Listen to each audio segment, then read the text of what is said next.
Hello guys, good morning guys. Last lecture में हमने Victorian age के कुछ फीचर्स के बारे में बात किया था और आज का जो लेक्चर है वो विक्टोरियन एज का ही सेकेंड पार्ट है। और आज के लेक्चर में हम विक्टोरियन एज में जो अपना लिटरेचर था वो किस कंडीशन में था या लिटरेचर में क्या चेंजेस हो रहे थे उनके बारे में बात करेंगे। मतलब आज के क्लास में हम लिटरेरी कैरेक्टरिस्टिक्स के बारे में जानने की कोशिश करेंगे कि हमारा लिटरेचर कैसा था उस टाइम में। तो फर्स्ट ऑफ ऑल हम बात करते हैं विक्टोरियन लिटरेचर की। तो देखो बच्चों, विक्टोरियन लिटरेचर तो आपको पता है विक्टोरियन टाइम कब आया है? रोमांटिसिज्म के बाद में। तो मतलब जो क्वालिटीज़ रोमांटिसिज्म में थी अब उनसे हट करके नई क्वालिटीज़ आने वाली हैं इस एज में। तो ये क्या था? शिफ्ट्स, एक परिवर्तन था। कहाँ से? From romanticism to realism. Romanticism में जो क्वालिटीज़ देखने को मिलती थी अब वो सारी चीज़ें ख़त्म हो जाती हैं और हम किधर आ जाते हैं? रियलिज्म की तरफ। मतलब इस टाइम के लिटरेचर में रियलिज्म बहुत सारी मात्रा में था या बहुत सारा था। दूसरी बात करें, it was marked with deep moral note. मतलब जो विक्टोरियन लिटरेचर हुआ करता था या जो विक्टोरियन लिटरेचर आज हम पढ़ते हैं उसमें हमें किन चीज़ों की भरमार देखने को मिलती है? क्या चीज़ बहुत ज़्यादा मात्रा में देखने को मिलेगा? Moral note. मतलब इस टाइम के लिटरेचर जो लिखे जाते थे वो मोरलिटी पे बात करते थे कि ह्यूमन बीइंग की लाइफ कैसी होनी चाहिए, उनका मोरल कैसा होना चाहिए, उनका नेचर कैसा होना चाहिए। तो ये लोग मोरलिटी पे बात करते थे। तो इस टाइम के लिटरेचर में हमें मोरल नोट देखने को मिलता है।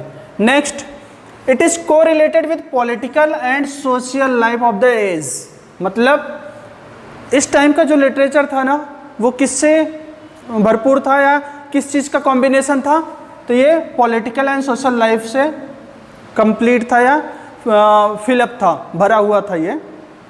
तो इस टाइम के लिटरेचर में हमें क्या क्या चीज़ें देखने को मिल सकती हैं?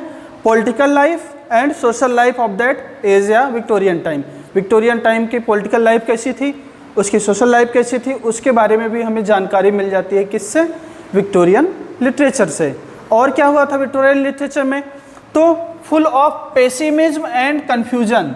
बच्चों, जब हम रोमांटिक एज को पढ़ते हैं तो रोमांटिक पीरियड में जो राइटर्स हुए थे या जो भी ऑथर्स हुए थे वो लोग बात करते थे ऑप्टिमिज्म की।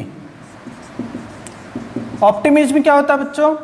आशावादी होना, किसी चीज़ के लिए पॉजिटिव थिंकिंग रखना। पेसिमिज्म क्या होता है? जस्ट उसका उल्टा हो जाएगा।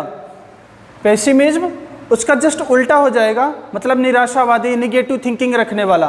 तो जो ऑप्टिमिज्म हमें कहाँ देखने को मिलता था? रोमांटिक एज में। वो ख़त्म हो गया और अब क्या आ गया विक्टोरियन एज में? पेसिमिज्म और कन्फ्यूजन। ये दोनों चीज़ें हमें विक्टोरियन लिटरेचर में देखने को मिलता है। इसके साथ ही साथ इन्फ्लुएंस ऑफ साइंस, मतलब विक्टोरियन लिटरेचर के ऊपर और किसका प्रभाव था? साइंस का। बच्चों, ये विक्टोरियन एज ही था जब कैमरे का आविष्कार हुआ, जब टेलीस्कोप का आविष्कार हुआ। मतलब साइंस के क्षेत्र में, साइंस के एरियाज में बहुत सारे डिस्कवरीज हुए। तो सीधी सी बात है, अगर साइंस के एरियाज में बहुत सारी डिस्कवरीज हो रही हैं तो वो हमारे लिटरेचर पे किसी न किसी रूप में क्या करेगा? इम्पैक्ट डालेगा। तो इन्फ्लुएंस ऑफ साइंस भी देखने को मिलता है कहाँ? अपने लिटरेचर में। और क्या था? Literature of the age portrays complete ideal life. अभी मैंने बात किया कि ये लोग मोरालिटी की बात करते थे, मोरालिटी की बात करते थे, तो आइडियल लाइफ की बात करेंगे। तो इस टाइम का जो क्या था लिटरेचर था, विक्टोरियन एज टाइम का जो लिटरेचर था वो पूरी तरह से किस लाइफ के बारे में बात करता है? Ideal life. मतलब ह्यूमन लाइफ कैसी होनी चाहिए, मतलब मोरालिटी उनके अंदर कैसे कैसे होना चाहिए। मतलब ह्यूमन लाइफ में मोरल पर्पस या मोरालिटी बहुत ज़्यादा मात्रा में होनी चाहिए। उनका मेन एम ये था। किसका? जो विक्टोरियन लिटरेचर लिखने वाले थे या जो विक्टोरियन टाइम के ऑथर्स या लिटरेरी पर्सन्स थे। तो आपने देखा कि विक्टोरियन लिटरेचर में क्या क्या चेंजेस देखने को मिला। रोमांटिसिज्म से निकल के हम रियलिज्म में आ जाते हैं। विक्टोरियन लिटरेचर में हम मोरालिटी की बात करते हैं, मोरल नोट की बात करते हैं। इस एज में हम जो लिटरेचर लिखे जाते हैं उसमें हम पॉलिटिकल लाइफ और सोशल लाइफ का झलक देख सकते हैं, मतलब दोनों इंक्लूड होते हैं।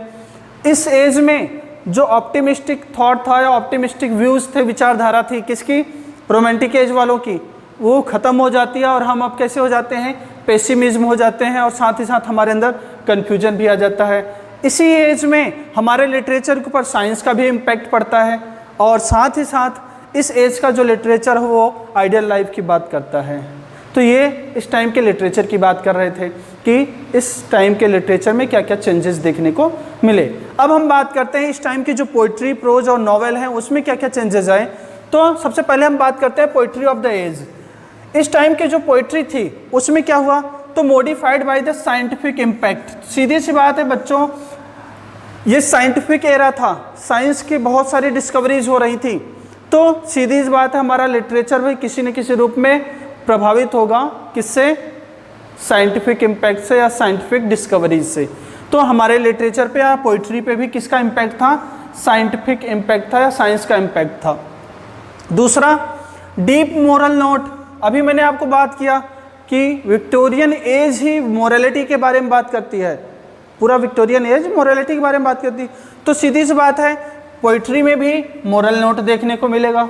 और इस टाइम के जो लिटरेरी फिगर हुए, लिटरेरी फिगर मतलब लिटरेरी पर्सन्स जो लिटरेचर लिखने वाले थे, जैसे कि टेनिसन, ब्राउनिंग, मैथ्यू आर्नल्ड, इस टाइप के जो लिटरेरी पर्सन्स थे इस टाइम के, वो क्या करते थे, interested in message to their countryman. वो क्या करते थे, अपनी राइटिंग के थ्रू मैसेज देने की कोशिश करते थे, किसको, अपने कंट्रीमैन को, मतलब उस कंट्री के लोगों को, मतलब वो मोरालिटी सिखाने के लिए एक टीचर के रूप में काम करते थे। और वो अपने राइटिंग से, अपनी पोएम से, अपने प्रोज से वो क्या करते थे, कंट्रीमैन को या पीपल को क्या करते थे, एक मैसेज देने की बात करते थे। और ये मैसेज कैसा होता था, ये मोरल नोट के साथ होता था, मतलब मोरालिटी उसमें देखने को मिलती थी। ठीक है, फिर बात करें इस टाइम में रॉबर्ट ब्राउनिंग और एलिजाबेथ बैरेट ब्राउनिंग, ये दोनों हस्बैंड वाइफ थे, रॉबर्ट ब्राउनिंग और एलिजाबेथ बैरेट ब्राउनिंग। ये लोग दोनों मिल करके किस टाइप की पोएम लिखते थे, ये लव पोएम और पैशनेट पोएम भी लिखते थे। तो ये दोनों, ये जो कपल हैं, ये लव पोएम और पैशनेट पोएम भी दर्शाते हैं या दिखाते हैं इस एज में। इसी टाइम में जो ड्रामेटिक मोनोलॉग है, मैंने आपको लिटरेरी क्रिटिसिज्म लिटरेरी टर्म्स पढ़ा रहा था या डिवाइसेस जब पढ़ा रहा था तो उसमें मैंने आपको बताया था व्हाट इज़ ड्रामेटिक मोनोलॉग। वहाँ मैंने आपको एक्सप्लेन किया था कि ड्रामेटिक मोनोलॉग एक सिंगल पर्सन की स्पीच होती है। तो इस टाइम में जो ड्रामेटिक मोनोलॉग लिखा गया, और मोनोलॉग इस टाइप का लिखने वाला सबसे ज़्यादा कौन फेमस हुआ था, browning, Robert browning. Robert browning ने ड्रामेटिक मोनोलॉग को कुछ ज़्यादा ही फेमस बनाया। तो ड्रामेटिक मोनोलॉग के थ्रू रॉबर्ट ब्राउनिंग ने क्या किया, presents the inner side of human being, मतलब ह्यूमन बीइंग के अंदर कौन सी थिंकिंग चल रही है, उनके मन में क्या विचारधारा है, उसको प्रेजेंट करने की कोशिश किया, किसके थ्रू, ड्रामेटिक मोनोलॉग। तो बच्चों पोइट्री में क्या क्या चेंजेस आए गए आपने देख लिया।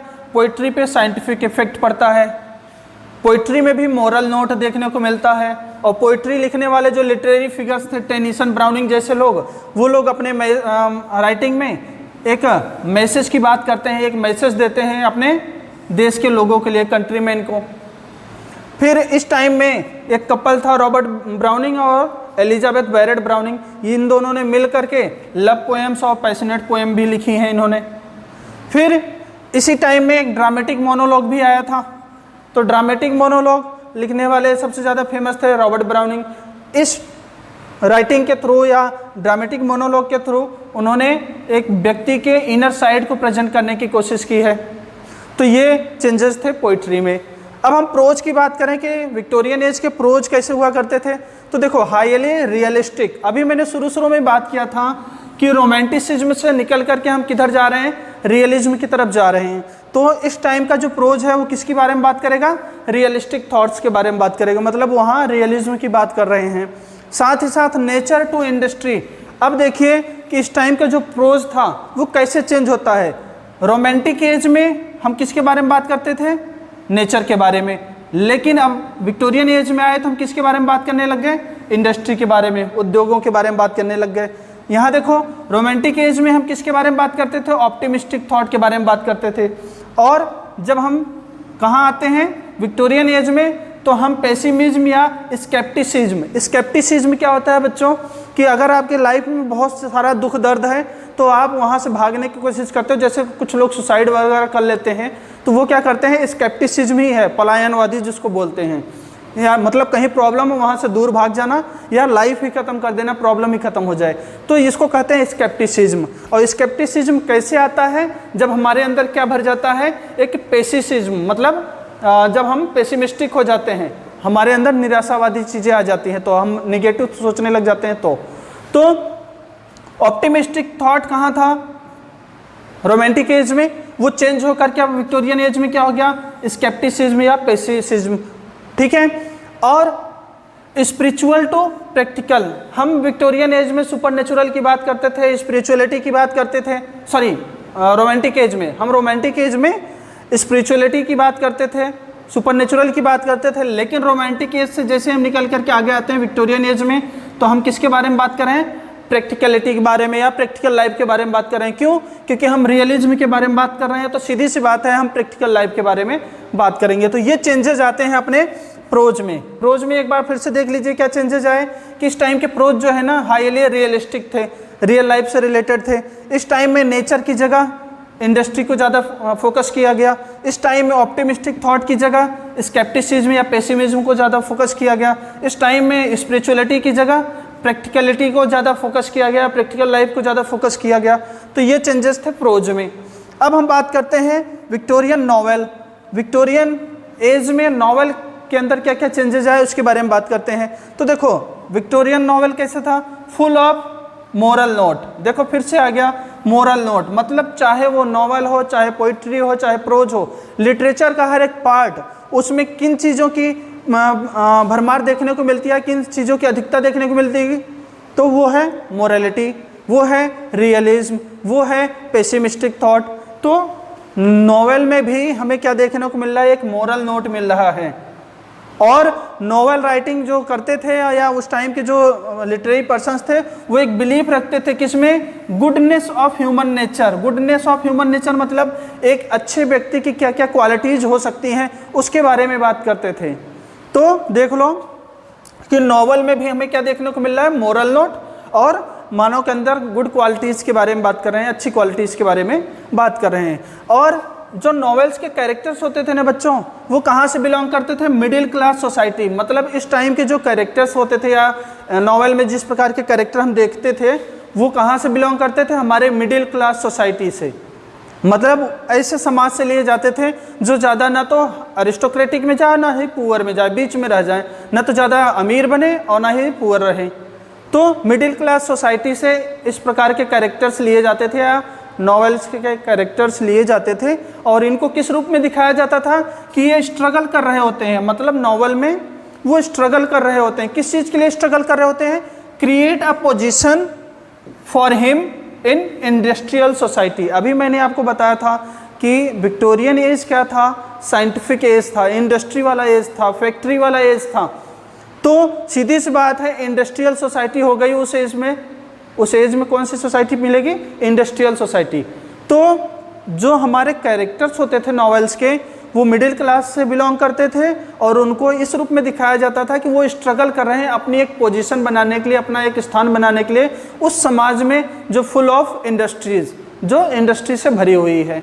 तो देख लीजिए नॉवेल में भी ये चेंजेस आ गए कि नॉवेल में भी हमें मोरल नोट देखने को मिल रहा है, good qualities of human nature देखने को मिल रहा है। साथ ही साथ जो है इसके जो कैरेक्टर्स थे वो मिडिल क्लास सोसाइटी से हैं और वो स्ट्रगल करते हैं अपना एक पोजीशन क्रिएट करने के लिए, कहाँ, इन इंडस्ट्रियल सोसाइटी। तो बच्चों आज की क्लास में हमने विक्टोरियन एज के टाइम में जो हमारा लिटरेचर था उस पर क्या क्या चेंजेस आए या उसमें क्या क्या चेंजेस आए और उस पे लिटरेचर पे उस एज का क्या इम्पैक्ट पड़ा उसके बारे में हमने बात किया। तो आज के लेक्चर में बस इतना। अगले लेक्चर में हम विक्टोरियन एज के टाइम में जो फेमस पोएट्स या ऑथर्स हुए हैं उनके बारे में थोड़ा सा डिस्कस करेंगे। सो आज के लिए बस इतना ही। Thank you.